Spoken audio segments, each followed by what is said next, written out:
Это ситуационный центр. Именно здесь диспетчеры, сидя за мониторами своими, контролируют работу умных светофоров, которые сейчас установлены на 21 перекрестке. В случае, если на одной улице очень много машин, диспетчер может переключить фазу светофора и сделать зеленый цвет более долгим, чтобы больше машин проехало. Иначе говоря, решается вопрос пробок. Кроме умных светофоров, диспетчеры центра контролируют процесс безналичной оплаты за парковочные места в столице и отслеживают пассажиропоток в общественном транспорте. На данный момент вы наблюдаете, так скажем, предварительное неофициальное открытие ситуационного центра, где будут, так скажем, заниматься мониторингом всех программных обеспечений в направлении транспорта и пассажиропотоков. То есть перевозки пассажиров и дорожно-транспортной инфраструктуры. Данный ситуационный центр посетил председатель Кабинета министров Ахалбек Джапаров. Главе Кабмина продемонстрировали работу пилотных проектов по цифровизации Бишкека, а также рассказали о проектах, которые должны помочь решить проблему пробок и привести в порядок городские дороги. И на этих 6 перекрестках пилотно уже запустить безопасный город.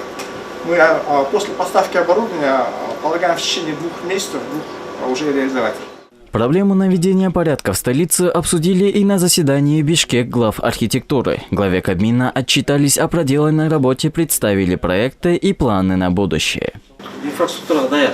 Ушул көчөнү ачсак, могу жактагы пробканы дагы могу жол менен Южный магистральдын баарын өткөрүп, же советский же болсо айтмактык менен бояка келип атышат. Главный архитектор Бишкека Урмат Карыбаев презентовал проекты по линии дорожно-транспортного развития, благоустройства столицы и дизайн-кода.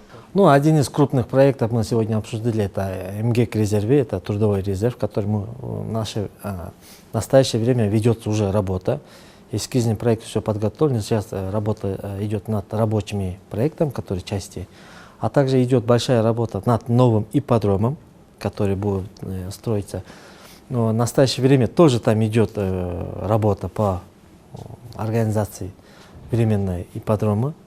А также ведется большая работа, вы, наверное, слышали, по Малой арене, где стадион. Председатель Кабинета министров дал ряд поручений ответственным лицам. При этом отметил, что с финансированием проектов государство окажет помощь. Проект центральной площади завершите ко Дню независимости. Сделайте площадь такой, чтобы она понравилась всем. Мы закупили итальянские насосы для фонтана. Используйте такие же. Мы окажем необходимую помощь. Также посмотрите проект вертолетов. Окупит ли он себя или нет. Нашему городу нужна такая интересная фишка. Также подготовьте план по развитию города на 3 года. До 2026 года столицу должны привести к такому состоянию, чтобы она оправдывала свой статус. Глава Кабмина отметил, что Бишкек необходимо сделать культурным и развивающимся городом. Также Ахалбек Джапаров поручил мэру Айбеку Джунушалиеву разработать кодекс гражданина для бишкекчан. Саимах Мусаев, Мейримбек Джусупбек Улу, ЛТР, Бишкек.